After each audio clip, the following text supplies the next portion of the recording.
Hello everyone and welcome back to our channel. In today's video, I'll be showing you how to automate with Zapier in 2024. So whether it's syncing some data between some apps, managing customer interactions, or streamlining your marketing efforts, Zapier makes it very easy to automate almost anything. So stick around because by the end of this video, you will be ready to create some powerful workflows and save a ton of times for you. So make sure to stick by, let's dive right into this video and simply let's get started. Before we start with this video, make sure to watch us from now till the end so you have full experience. First, you'll need to go and open a browser. For me here, I'm using Brave. For you, you can use whatever you want. Once you open that browser, basically, just go to this URL section and all you need to do, just go to zapier.com. If it's your first time, of course, you'll be taken to this page. And here you can go and create an account using Google or email. It's up to you. And if you have an account, you can click on login in the top right corner to log in into your account. And as you can see, you can use a Google, Facebook, Microsoft account if you don't want to go through all the boring steps of creating and Google even to create your account. So once you're logged in, you'll find yourself here. And in here, of course, as you can see, this is basically the interface or dashboard, you can say, of Zapier. So now it's totally up to you to use Zapier however you want. I cannot get you further, but I'll just show you some examples. So all you need to do as an example is simply go to this left panel, click on Zaps, and here click on create, or you can basically just go to create at this left panel, then click on Zaps. This will take you right away here. Here where all the fun starts, will all the automation starts, and here you can save tons and tons of time. So as an example, let's say you want to connect, I don't know, let's just think of a connection.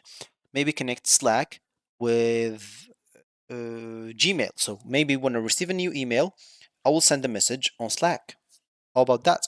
So for that, you can use this manually and add it one by one by your own, or you can simply use this copilot. You can just type whatever you want and he will do it for you. Very simple and easy. So an example here, I'll just type when I receive. So when I receive a new email in my Gmail, send a channel message as example. So message in Slack and hit the enter button.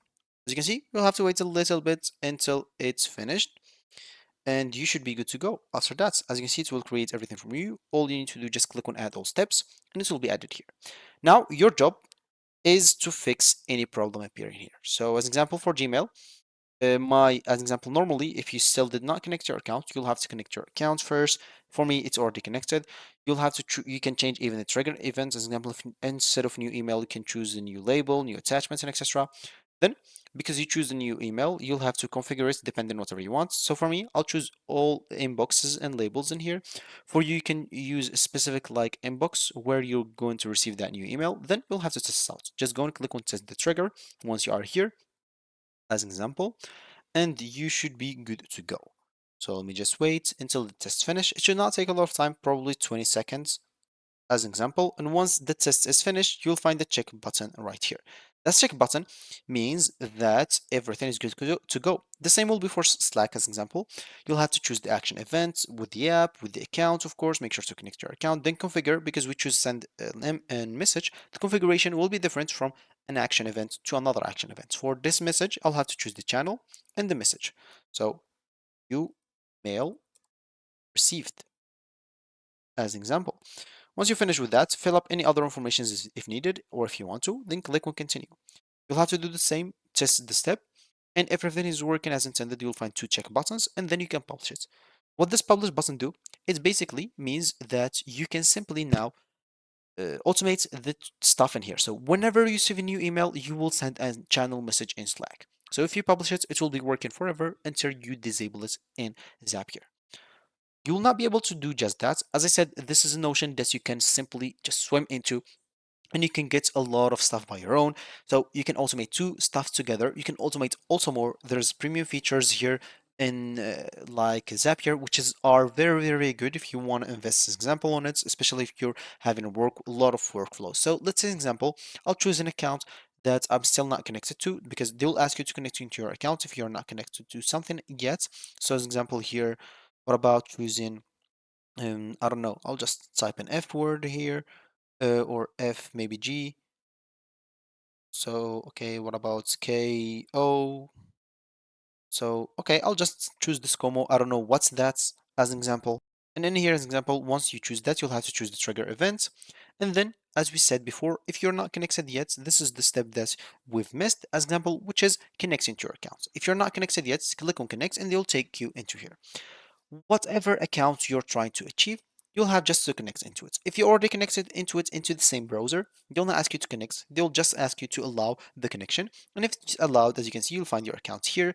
Then, depending on the trigger event, you'll have to configure it and then test it out, as we said did before with Gmail. And after that, you should be good to go. So let me just go back and switch to Gmail to show you exactly how, which is, as we said before here, trigger events, which is a new email. So which is the trigger event new email, the configuration will be like that. If I choose as example an attachment, the configuration will be different.